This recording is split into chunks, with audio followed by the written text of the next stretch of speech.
Hi friends, మన భారతదేశంలో ఎక్కువ మతాలు, కులాలు, ఈ లేనిపోని వ్యవహారాలు ఎక్కువ కదా. వాళ్ళకి మంచి సూత్రం చెప్తుంది చూడండి. హిందూ మతం గొప్పదని హిందువులు, క్రిస్టియన్స్ మతం గొప్పదని క్రిస్టియన్స్, ముస్లిం మతం గొప్పదని ముస్లిమ్స్, మిగతా మతాలు గొప్పని వాళ్ళు. నా దృష్టిలో ఏ మతము గొప్పది కాదు, అన్నీ సమానమే. ఎలాగంటారా, హిందూ మతం గొప్పది అనుకుందాం. అవి అలాగైనప్పుడు హిందువులకే నీరు, అగ్గి, ఈ ఆక్సిజను అందాలి, ఇతర మతస్థులకు అందకూడదు. దేవుడిలో తేడా ఉంటే భూమి ఉంది, ఇతర మతస్థులు మరి నివసించకూడదు, ఒక హిందువులే ఉండాలి. సూర్యుడు చంద్రుడు ఉన్నాడు, వాళ్ళకి వెలుతురు ఇవ్వకూడదు, హిందువులకే ఇవ్వాలి. అలా కాకుండా అందరికీ సమానంగా భగవంతుడు చూస్తానంటే ఈ మతాలన్నీ, కులాలన్నీ చక్కని మూట కట్టి సముద్రం పడేయాలి. నాకు తెలిసి ఎప్పుడైనా ఒకటి మీకు చెప్తాను చూడండి.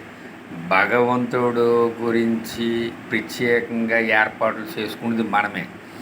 ఈ కులాలు, మతాలు, ఈ పిచ్చులన్నీ ఏర్పాటు చేసుకునేది మనమే.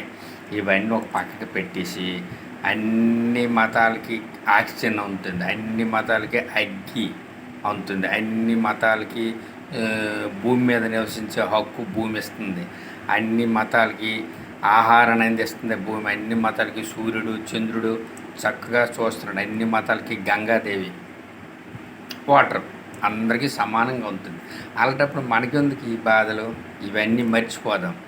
చక్కగా భారతదేశంలో ఉన్న మత కుల గజ్జులు మొత్తం తీసి పడేద్దాం.